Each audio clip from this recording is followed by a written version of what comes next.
Thank you, Mr Chairman. And can I say that it is with some regret that I rise to speak on clauses 41 to 45 in this bill. And can I just say to the Minister that the overall intention of the bill of ensuring a functioning internal market within the United Kingdom is one that I think is absolutely right. I believe passionately in the integrity of the United Kingdom, and that's not just a belief. I think it is good for the prosperity of all parts of the United Kingdom. Now, I recognise that my honourable friend, the member for Bromley and Chislehurst, has taken every effort to ameliorate the impact of these clauses, and the government has accepted and put its own amendment down. But frankly, my view is that to the outside world it makes no difference whether a decision to break international law is taken by a minister or by this Parliament. It is still a decision to break international law.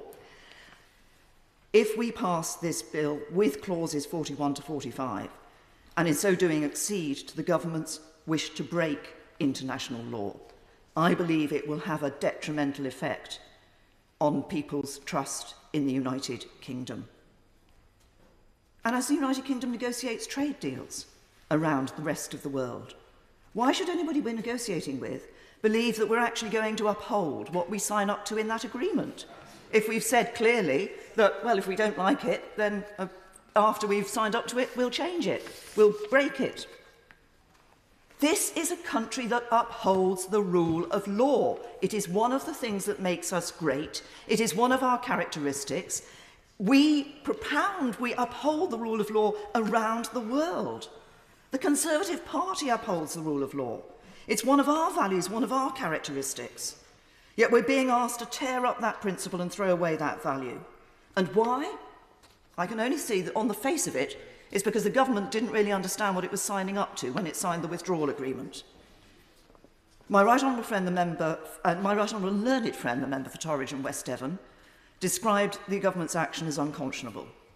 As has already been quoted, the noble and learned Lord Keane resigned because he said he found it increasingly difficult to reconcile his obligations as a law officer with the policy intentions of the government.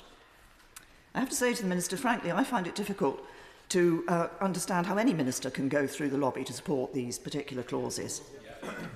I consider that introducing clauses 41 to 45, the government is acting recklessly and irresponsibly with no thought to the long-term impact on the standing of the United Kingdom in the world.